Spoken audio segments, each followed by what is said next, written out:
Hello, हाय, जय माता दी, राधे राधे, जय श्री कृष्णा। मेरे चैनल में आप सबका स्वागत है। अगर आप लोगों ने अभी तक मेरे चैनल को लाइक और सब्सक्राइब नहीं करा है तो प्लीज़ कर दीजिए। तो दोस्तों, आज से शारदीय नवरात्र शुरू हो रही है। आज से माने 22 सितंबर 2025 से शारदीय नवरात्र शुरू हो रही है।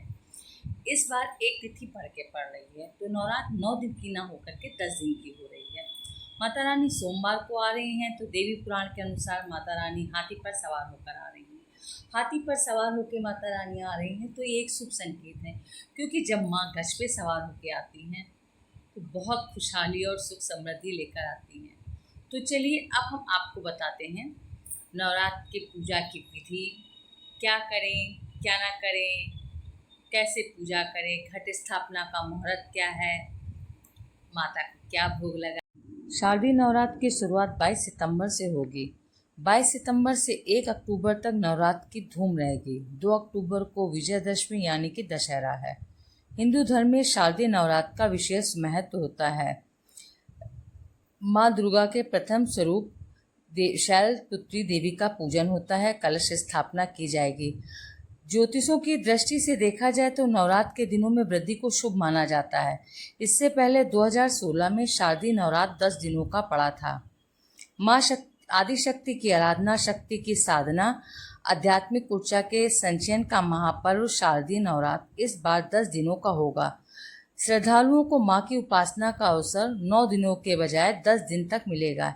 इस बार चतुर्थी तिथि की वृद्धि है। तिथि के 2 दिन पड़ने के कारण इस बार नवरात्र 10 दिनों का होगा। 22 सितंबर को कलश स्थापना किया जाएगा। इस दिन हस्त नक्षत्र के साथ ब्रह्मा योग और सर्वार्थ सिद्धि योग का भी निर्माण हो रहा है। ऐसे में इस दिन कलश स्थापना के लिए बेहद शुभ दिन रहने वाला है। कलश स्थापना का शुभ मुहूर्त सुबह 6 बजे से लेकर 8 बजे तक है। इसके बाद अभिजीत मुहूर्त सुबह 11:49 से दोपहर 12:38 तक रहेगा।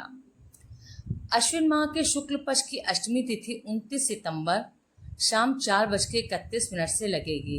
इसलिए महाअष्टमी 30 सितंबर को होगी और 1 अक्टूबर को महानवमी का व्रत किया जाएगा। इस बार माता का आगमन हाथी पर होगा और प्रस्थान मनुष्य की सवारी से करेंगे। माता का आगमन और प्रस्थान दोनों शुभकारी है। अब हम आपको ये बताते हैं कि कैसे नवरात्र में घट स्थापना करें और कैसे जौ बोएं ताकि माँ दुर्गा प्रसन्न हो और हमें पूजा का पूर्ण फल मिले। तो सबसे पहले कलश स्थापना बताते हैं। कलश स्थापना के लिए चांदी, मिट्टी या तांबे का कलश लें। स्नान करने के बाद मंदिर की सफाई कर लें। घट स्थापना की जगह गंगा जल का छिड़काव करें। अब कलश में जल भर लें और गंगा जल डालें। इसके अलावा कलश में सिक्का, फूल और अक्षत डालें। नारियल को लाल चुन्नी में लपेटकर कलश के ऊपर रखें। कलश पर रोली से तिलक करें। अंत में माँ दुर्गा के नाम का ध्यान करें। कलश के मुख पर आम के पत्ते लगाएं और नारियल को लाल कपड़े से बांधें और मौली से 9 बार लपेटें। आम के पत्ते की संख्या 7, 9 या 11 हो। नारियल का मुख हमेशा अपनी ओर रखें। इसके बाद मिट्टी की परात लें। इस पर सिंदूर से तिलक कर स्वास्तिक बनाएं। परात में रेत या मिट्टी डालें, उसे गीला करें। अब इस एक मुट्ठी भीगे हुए जौ फैला दें। याद रखें, जौ आपको जो है वो रात को ही फुलो के रख देने हैं, तभी आपके जो जौ बोए हैं ये बहुत घने लंबे निकलेंगे। और हो सके तो अखंड जोत जरूर जलाएं, ये बहुत ही शुभ होती है। अब माता रानी की चौकी सजाएं।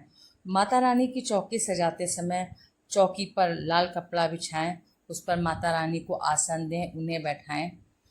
कलश को और दिए को हमेशा सही जगह रखें। दिया जो है वो माता के दाईं तरफ होता है और कलश माता के बाईं तरफ होता है।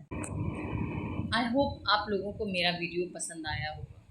अगर पसंद आया हो तो प्लीज़ लाइक और सब्सक्राइब कर दीजिए।